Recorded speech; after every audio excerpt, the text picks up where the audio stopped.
Going to be time for some Damascus here in just a few. Let me check on Cheyenne. She is breaking down a squirrel right now. So it is sundown, just letting you know. And I am going to do a video on forging some Damascus.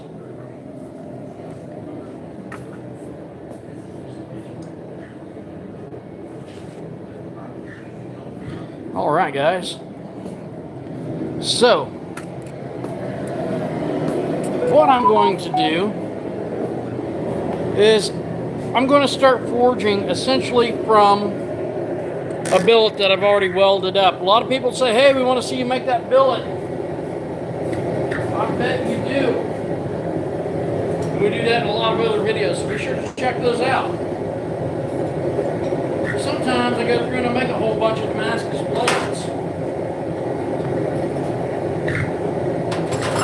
And those blades are now going to be going into tempering, but at this point, I'm pretty good to start forging some more blades. And what I have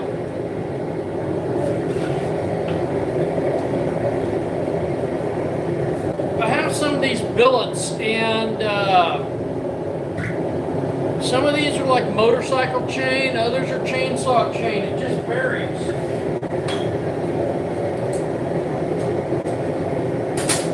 But I've got one up to temp now, and I think that it's probably motorcycle chain. Let's start doing some forging.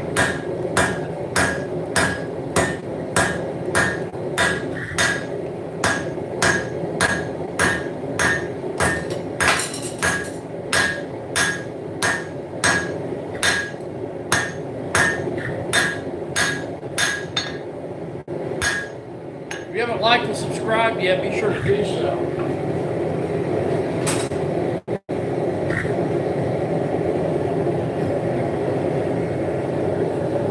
So we'll do a little bit of hand forging, and then it'll be over to the power hammer and start knocking out a lot of hammer work in a short amount of time.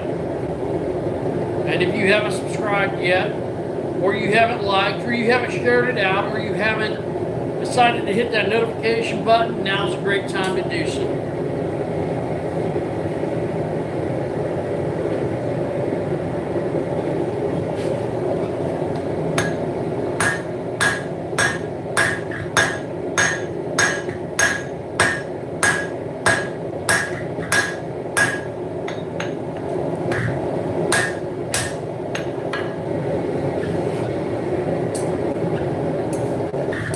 Now the question is, do I make one knife out of this, or do I make a couple knives out of it? And that's a really good question, because there's enough material I can get 2 decent sized hunting knives out of it, or I could do it one scale tang, or I could do a longer hidden tang. And I think with the holiday season just around the corner, at the time of filming this at least, and with all the fun stuff like hunting season, first time hunters and so forth, it's probably worth my while to cut that piece in 2 and make 2 knives out of it. Guys, we're going to start drawing out those tanks here on the power hammer.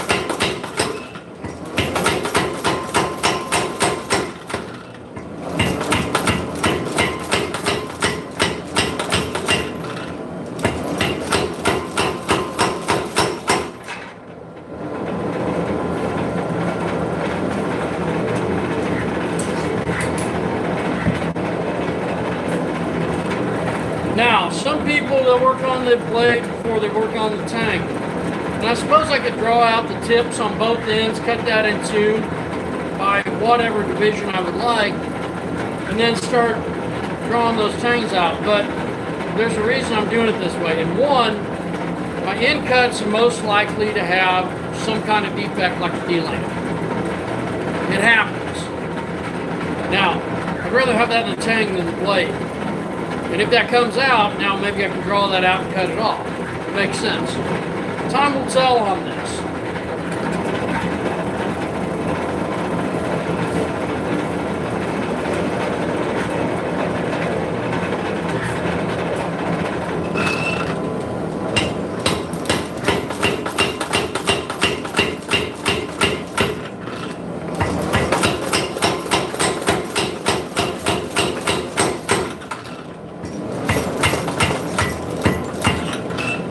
There is some delamination. I figured there could be.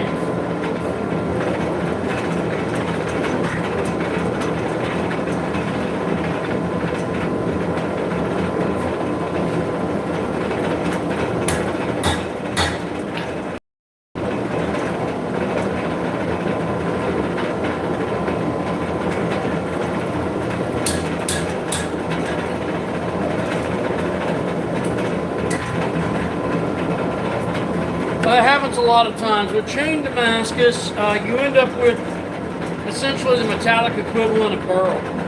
You got really large, ornate, gnarly looking chunks stuck together. And that doesn't always flow real well. So what I'm going to do, I am going to bring that up and forge weld it back together.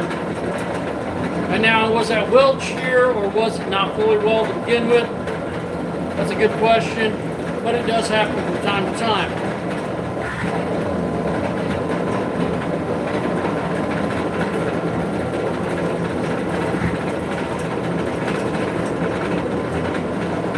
I'll give you an example that this billet of chainsaw chain right here, and this is several chains welded up because you don't get a lot of material out of chainsaw chain.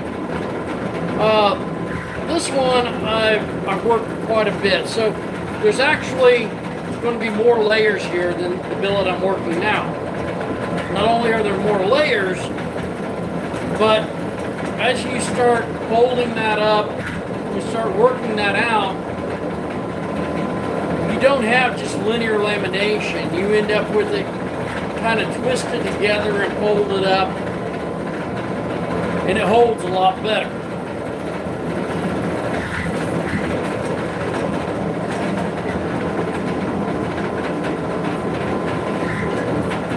We're at the beginning of a welding heat here in the forge.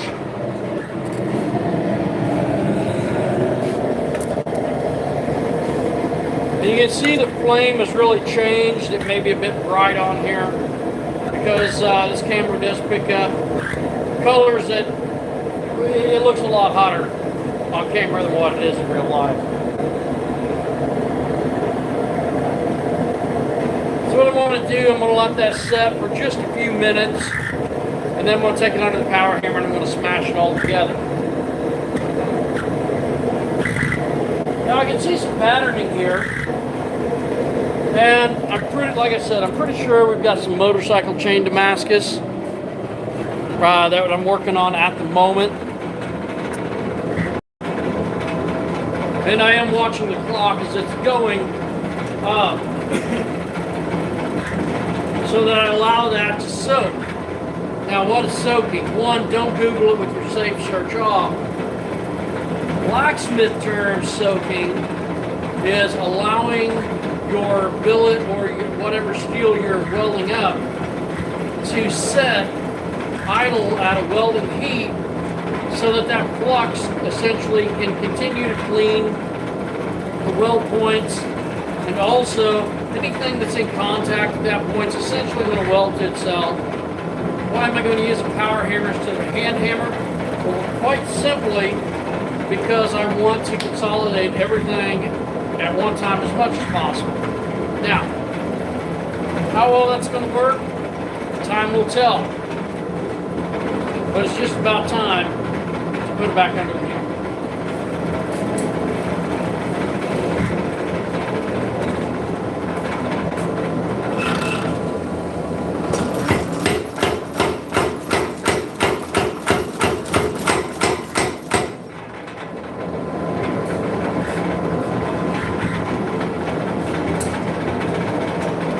right back into the forge because, like I said, I want everything to be welded together. Now, occasionally I will take this and tilt it up into the flame.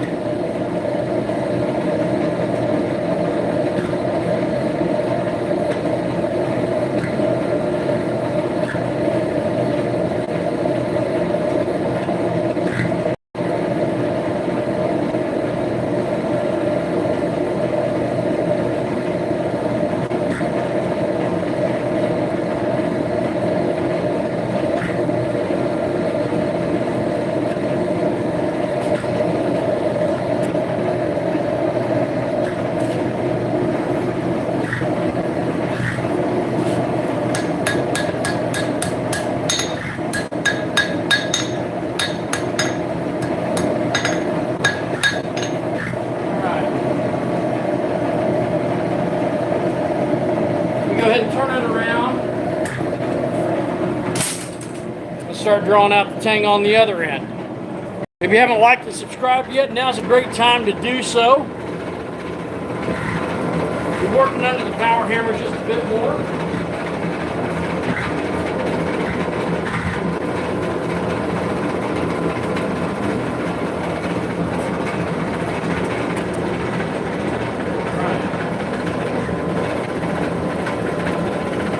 Right. So I get bored and I weld up a bunch of chain and different things like that. And what I'm doing right now, I'm using up those billets that I've made.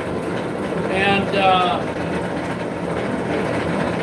like I said, they're primarily probably going to be hunting knives, most likely drop points. There might be some upswept, but primarily probably drop points because to me, a drop point's an ideal blade. This little honey badger clipper that I carry, it's a drop point.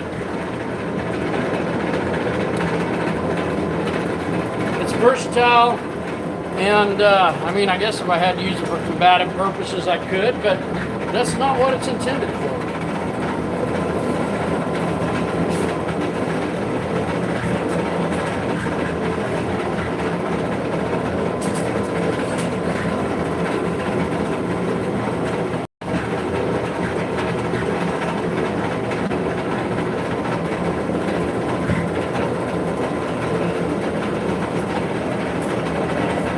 I should have turned the camera. I've got just a little bit more time before it really comes up to 10.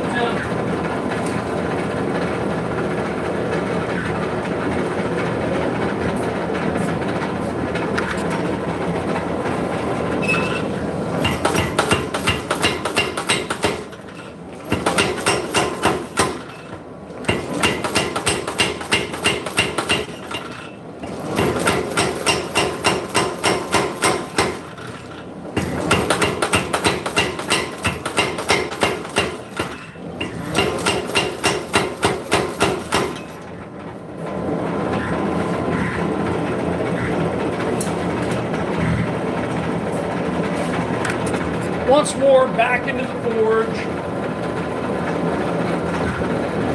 I cannot believe I only have 2 viewers. How does that happen?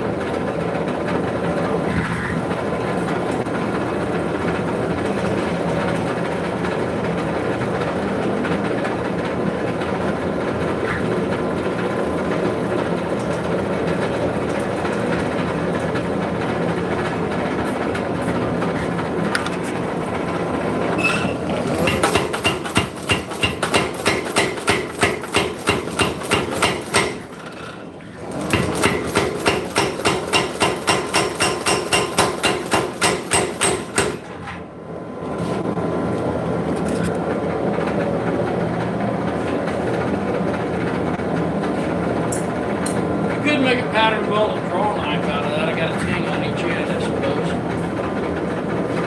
Okay, so which is stronger, modern homogeneous steel or pattern welded? Modern homogeneous steel is going to be, of a higher grade, better grain structure. It's not going to have the pattern of a pattern welded steel. So why do we just still do it? Artistry. Definitely artistry is a factor. I would also say that There could be other things along the lines of show a skill level because it's been popularized in pop culture essentially, and because I can.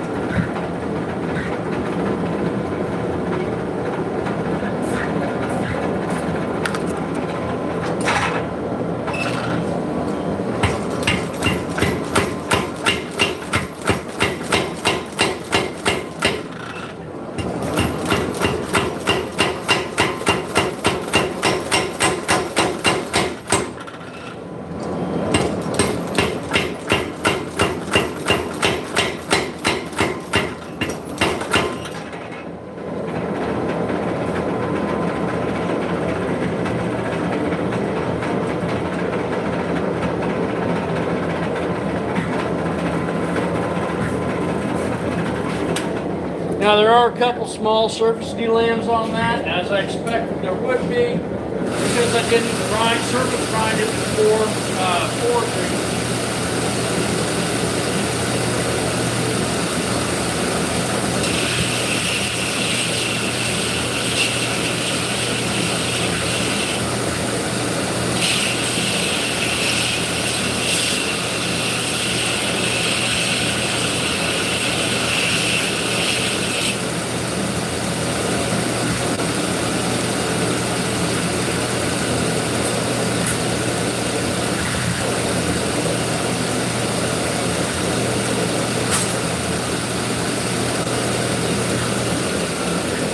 So I'm going to bring the other side, the other tang up to temperature, and I'm going to draw that out some. And then I'm likely going to cut that billet in two, forge a couple blades. Does it really take as long as what it's portrayed in popular culture, in books, historical accounts? To make a blade is what it does in real life. With the proper equipment, it does not take that long. With proper technique, it does not take that long. It's a matter of getting that skill set, having the right material and the right tooling to do so. If you want to make a paring knife, don't start out with 3/8 inch thick leaf spring. It's going to be a lot of hammer. Just something to consider.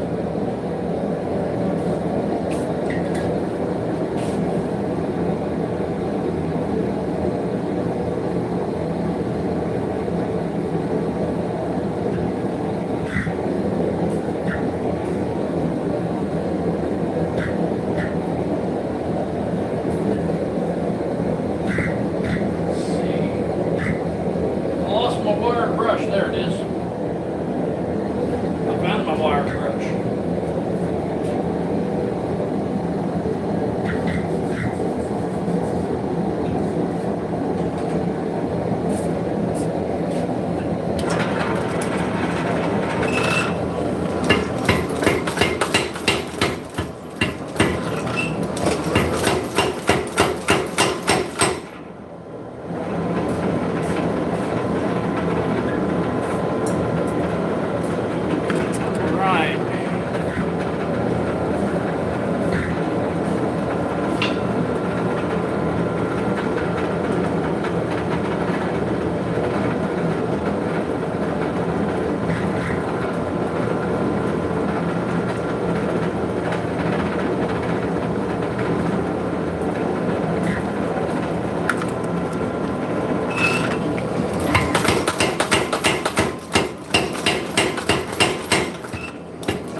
Now, one thing that will happen with what I'm showing you right now is that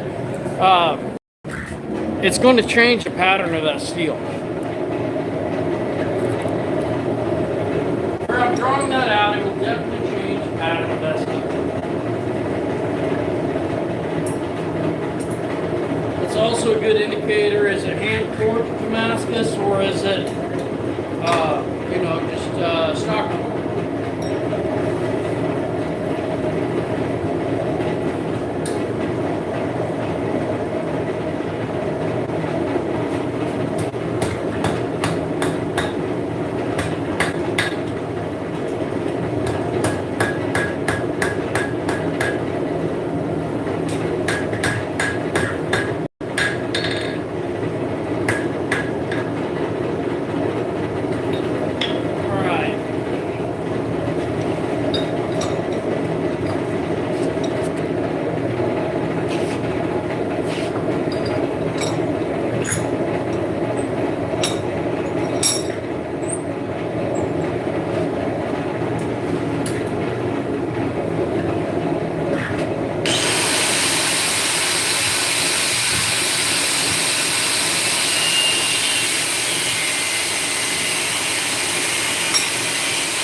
Back into the forge. Some of you may be saying, how are you going to get much of anything out of that? Time will tell. Guys, be sure to like and subscribe. Check the notification. Hit that notification button. We'll catch you in a few. Later.